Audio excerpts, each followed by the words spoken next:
Hello students, आज हम कुछ अव्ययों को वाक्यों में प्रयोग करके देखना सीखेंगे। जैसे कि आपके बहुत सारे अव्यय होते हैं ना, जैसे तथापि, सहसा, मिथ्या, बहुधा और प्रायः, कृते। इस तरह के बहुत सारे अव्यय होते हैं जो आपको एग्ज़ाम में आते हैं वाक्य में प्रयोग करने के लिए। तो इस तरह के अवयवों को हम वाक्य में प्रयोग करके देखेंगे।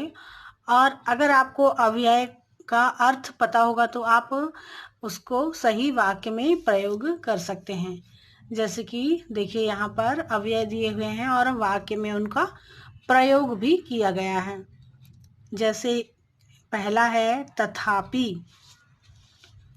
तथापि का अर्थ होता है कि तथ अपि, मतलब तब अभी, अभी, तथ अपि।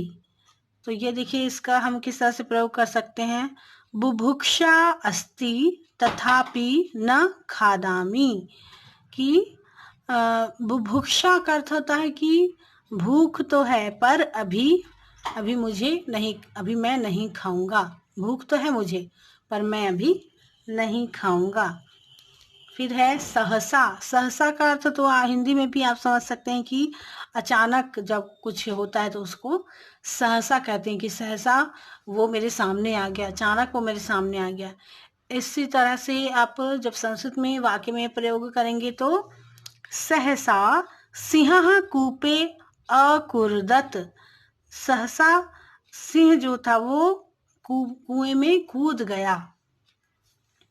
सिंह कूपे अर्थात कुआं, और अकुर्दत मतलब कूद गया। सहसा सिंह कूपे अकुर्दत, क्योंकि ये पास्ट टेंस में है, अर्थात लंग लकार में, तो अकुर्दत आएगा इसका। फिर है मिथ्या। मिथ्या तो आप भी समझते होंगे, हिंदी में मिथ्या का अर्थ होता है झूठा, झूठ बोलने वाले, है ना, मिथ्या वचन जैसे कहते हैं। तो इसका जब हम वाक्य में प्रयोग करेंगे तो ब्रह्म सत्यम जगत मिथ्या अस्ति। ब्रह्म अर्थात जो भगवान है वही सच है, और यह संसार जो है वह तो झूठ है, मिथ्या है ना। कहते हैं कि यह संसार जो है इसमें सब जो है नाटक है, ये सच्चाई नहीं है, परंतु भगवान जो है वही एक सच है इस संसार में। अगला है बहुधा। बहुधा का अर्थ होता है बहुत सारे, है ना, बहुत सारे। सफलतायाः सूत्राणि बहुधा सन्ति। सफलता के बहुत सारे सूत्र होते हैं, है ना। सफलता के लिए बहुत सारी बातें होती हैं जो हमको अपनानी पड़ती, तब हम सफल होते हैं, इसलिए कहा गया है सफलता के बहुत सारे सूत्र हैं। इसी तरह से अगला शब्द है प्रायः। प्रायः का अर्थ होता है कि हमेशा, है ना। प्रायः सर्वे जनाः धनमिच्छन्ति।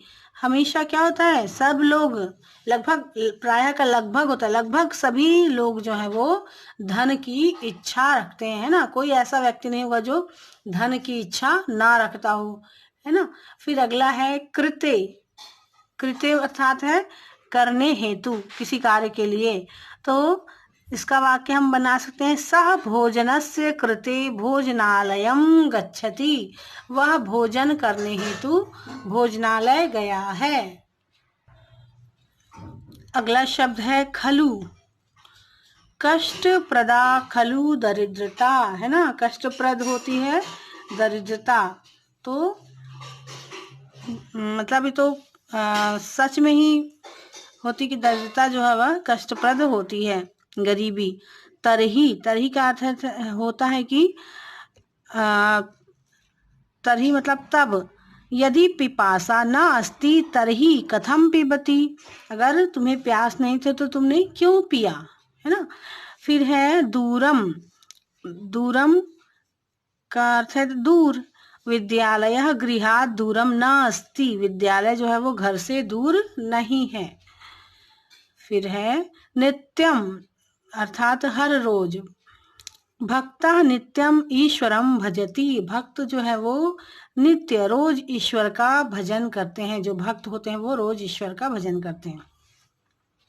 अगला शब्द है परंतु। अहम पठितुम इच्छामि परंतु पुस्तकम नास्ति। मुझे पढ़ने की इच्छा है। अहम मतलब मैं पढ़ना चाहता हूँ, मेरी इच्छा है पढ़ने की, परंतु पुस्तक नहीं है। फिर है अग्रतः। अग्रतः का अर्थ होता है कि सामने, आगे।